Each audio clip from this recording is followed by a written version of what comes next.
ওয়াকুলু লিন্নাসি হুসনা, মানুষের সাথে ভালো কথা বলো, হাসি মুখে কথা বলো, সদাকা সম পরিমাণ নেকি পাওয়া যায়।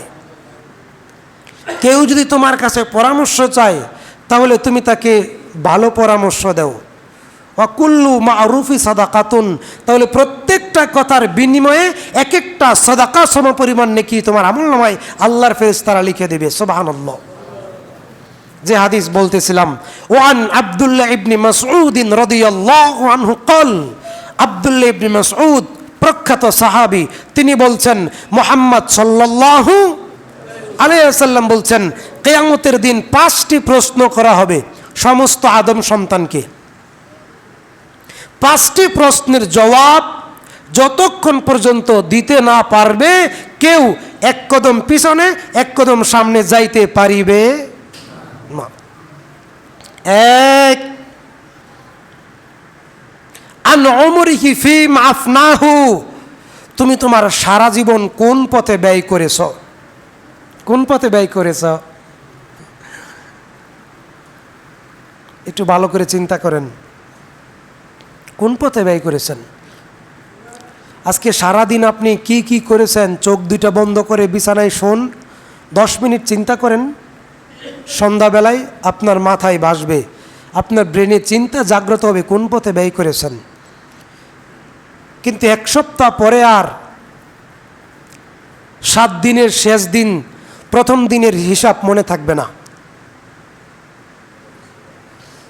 থাকবে? আন উমরিহি ফীমা আফনাহু, আল্লাহ তাআলা চাইবেন তুমি তোমার হিসাব দিয়ে যাও, তোমার সারা জীবনের হিসাব তুমি দিয়ে যাও।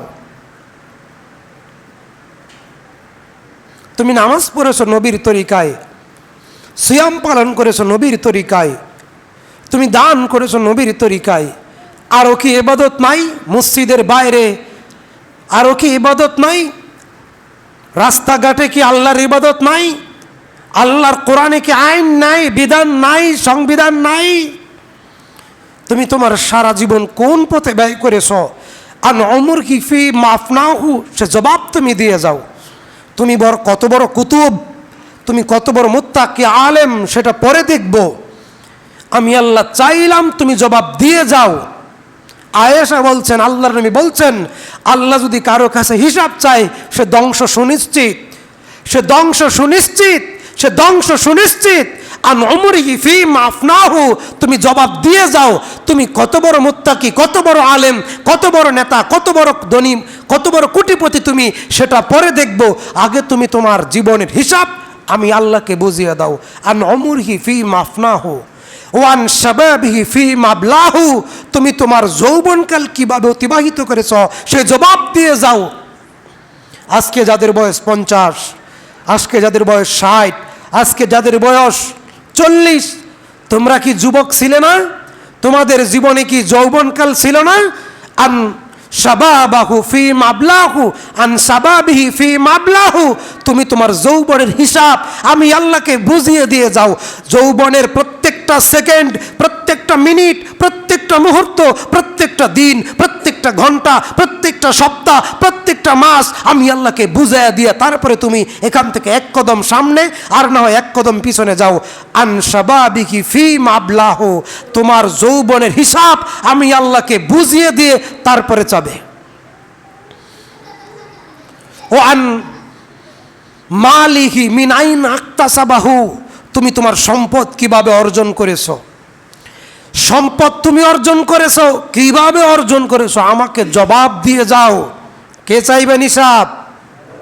কার কাছে চাইবেন? কার কাছে চাইবেন? আমাদের কাছে চাইবেন।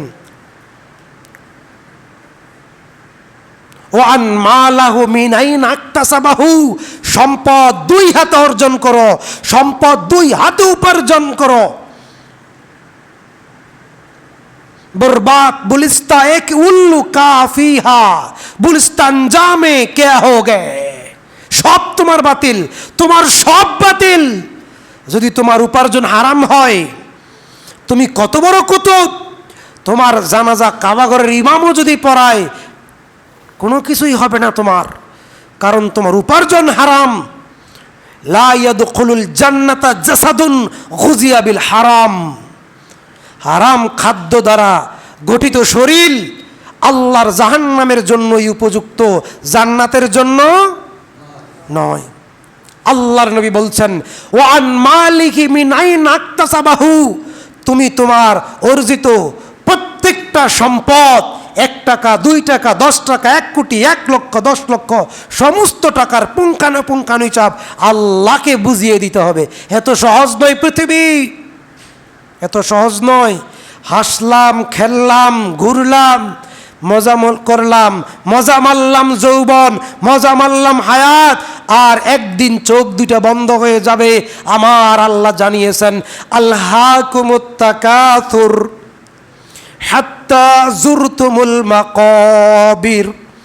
আলহাকুমুত তাকাসুর, তোমার কি হলো রে বান্দা, তোমার কি হলো রে বান্দা, তোমার কি হলো রে? তুমি কোন কারণে তোমার রবকে ভুলে গেলা, তোমার রবের পথ থেকে সরে গেলা? দুনিয়ার ধন সম্পদের মুহে পড়ে। হাত্তা যুরতুমুল মাকাবির, যখন মৌত দোরগোড়ায় আসবে তখন বলবে ফাআসাদ্দাকা ওয়া আকুম মিনাস সালিহিন। আল্লাহ আমাকে একটু সুযোগ দাও, আল্লাহ আমাকে একটু সুযোগ দাও, আমি নেকামল করব, আমি ভালো কাজ করব। আল্লাহ তাআলা বলবেন কাল্লা, ধমক দিয়ে বলবেন কাল্লা, কখনো নয়, সে সুযোগ তোমাকে আর দেওয়া হবে না। ও আনমালিকি মিন আইন আকতাসাবাহু, তুমি অর্জিত করেছ, তুমি অর্জন করেছ, কথা সত্য, কিন্তু এই অর্জনের জন্য বিদ্যা, বুদ্ধি, শক্তি সব কিছু কার পক্ষ থেকে দেওয়া নেয়ামত? টাকা অর্জন করলে একটা বুদ্ধি লাগে না? বুদ্ধি লাগে না? লাগে না? লাগে। একটা কৌশল লাগে, একটা কিছু না কিছু লাগে। সব কিছু কার দেওয়া? আল্লাহর দেওয়া। পৃথিবী এত সহজ নয়। ও আনমালিকি মিন আইন আকতাসাবাহু, হে বান্দা উপার্জিত সম্পদের হিসাব আমার কাছে দাও। ওয়া ফিমা আনফাকাহু, সম্পদ অর্জন করলা বুঝলাম, কিন্তু ওয়া ফিমা আনফাকাহু, ব্যয় করছো কোথায়? কোথায় ব্যয় করছো? জবাব দিয়ে যাও। কে বলবেন? কে বলবেন? কার কাছে চাইবেন? কি মনে হয় অনেক সময় লাগবে হিসাব নিতে? আমাদের দেশের জজ কোর্টে, হাই কোর্টে, সুপ্রিম কোর্টে যেখানেই যান, একটা মামলা হলে 5 বছর 10 বছর 20 বছর 2 বছর 6 মাস লাগে একটা রায় হইতে সাধারণত। কথা ঠিক না ঠিক? আর আল্লাহ রাব্বুল আলামিনের দরবারে যখন বান্দার কৈফিয়ত তলব করা হবে, এক একটা শুনানিতে 100 বছর 200 বছর যাবে। বিষয়টা কি এমন? বিষয়টা কি এমন? মুহূর্তের মধ্যে চোখের পলকে বান্দার থেকে সমস্ত হিসাব নেওয়ার ক্ষমতা কার আছে? কার আছে?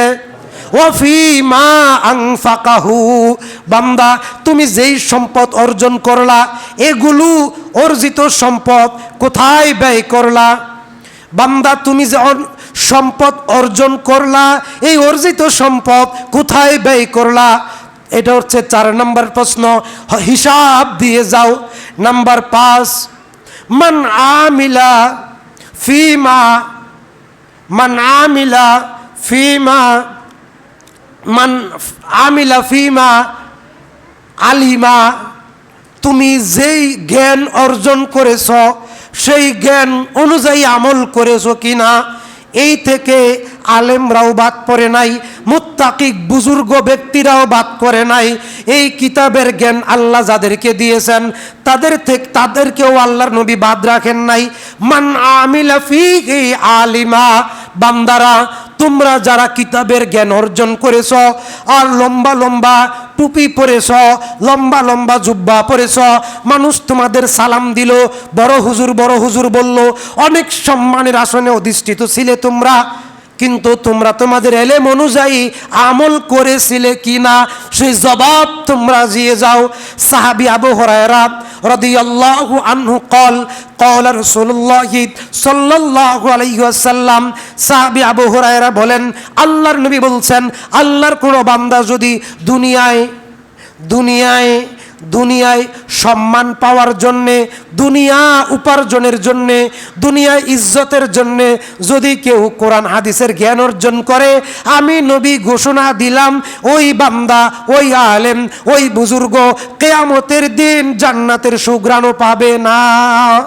অথচ জান্নাতের সুঘ্রাণ পাওয়া যায় 50,000 বছরের পথ দূরে থেকে। সুবহানাল্লাহ।